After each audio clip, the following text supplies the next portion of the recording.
పవన్ కళ్యాణ్ గారి భక్తుడిని, నేను మనిషిని, జనసేన కార్యకర్తగా నేను పవన్ కళ్యాణ్ గారి అభిమానిగా కాళ్ళ రగరేసుకొని తిరుగుతా.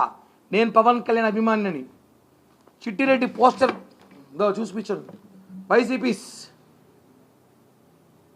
నా కోసం పనిచేసిన social media, YCP social media చూసుకోండి. మళ్ళీ చిట్టిరెడ్డి ఏమి పీకుతారు, పీకరు చూస్తారు. నేను కూడా ఏం చేస్తారు?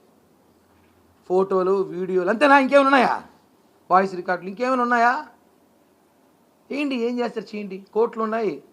మీకు తెలియని విషయం అంటే మీరు అద్భుతాలు చూస్తారు త్వరలో. వాస్తవం. నేను మంచివాడిని కాబట్టి, నేను మంచివాడిని చెప్పుకోను, కానీ నాకు కొంచెం క్యారెక్టర్ ఉంది కాబట్టి నేను కొన్ని విషయాలు మాట్లాడకూడదు.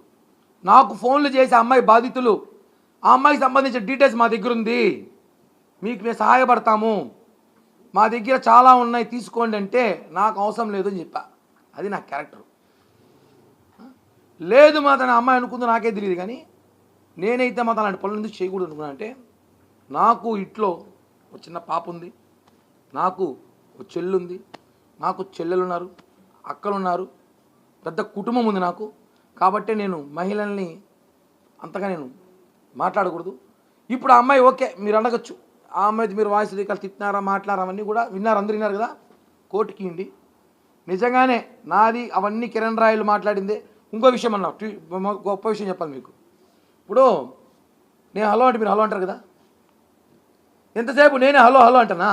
నేను మాట్లాడి తినిపిస్తారు, లెక్క ప్రకారం ఎత్తుకుంటాం. వాళ్ళు మాట్లాడింది రాదు ఎక్కడ? ఏమైంది? వాళ్ళు మాట్లాడింది రాదా? వాళ్ళు మోగవాలా? నేను తిట్టినా, నేను బండబుద్ధి తిట్టినప్పుడు వాళ్ళు చెవులు వింటా ఉన్నారా? తిరిగి మాట్లాడలేదా? వాళ్ళు మాట్లాడిన ఎక్కడ వీడియోలు కానీ ఆడియోలు కానీ, వాళ్ళు డ్యాన్స్లు వేసింది ఆడియోలు వీడియోలు ఏమి రాలేదే. కిరణ్ రాయలు మాత్రం షార్ట్ వేసుకుంటే షార్ట్ వేసుకునే పక్క షార్ట్ వేయడం తప్ప ప్రపంచంలో. షార్ట్ వేసుకోకూడదు, కిరణాలు పంచి కట్టుకుంటే న్యూస్, కిరణాలు షార్ట్ వేసే న్యూస్, కిరణాలు పడుకుంటే ఎవరు తెచ్చి పక్కన పెడతారు న్యూస్. మీరు మాత్రం ఇన్ని చేయొచ్చు, క్లబ్బులు, పబ్బులు, డిస్కోలు అన్నీ మీరు ఆడొచ్చు, మేము అవన్నీ ఆడకూడదు. ఏమంటే మీది పవిత్ర గల కుటుంబం, మమ్మల్ని గాలికి వదిలేసినారు. చెప్తా అన్నీ. సమయం వచ్చింది. ముందు నేను వివరణ ఇమ్మని అడిగారు పార్టీ నుంచి, నేను వివరణ ఇచ్చిన తర్వాత మళ్ళీ మాట్లాడతా. ఖచ్చితంగా న్యాయం ఇప్పటికైనా గెలుస్తుంది. నాకు సహకరించిన ఈ 2 రోజులు నేను తినకుండా నిద్ర కూడా పోకుండా ఊరికి సుఖాలు మార్చుకుని తిరుగుతున్నాను తప్ప,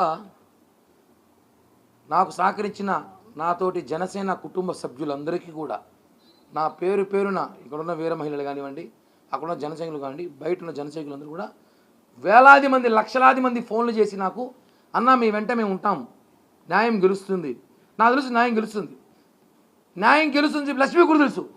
ఎందుకు చెప్పో, అమ్మాయి కోసం పోలీసులు, అమ్మాయి కూడా తెలుసు కాబట్టి ఇవన్నీ రక్చర్ చేసి పెంట చేసి ఏదో కిరణ్ కోటో 50 తీసుకుంటే టూర్ వెళ్ళిపోదాం అనుకునింది పాపం. అనుకుంది 50 కోటి ట్రిప్కి వెళ్ళిపోదాం అనుకునిందేమో. చట్టం ఉంది కదా.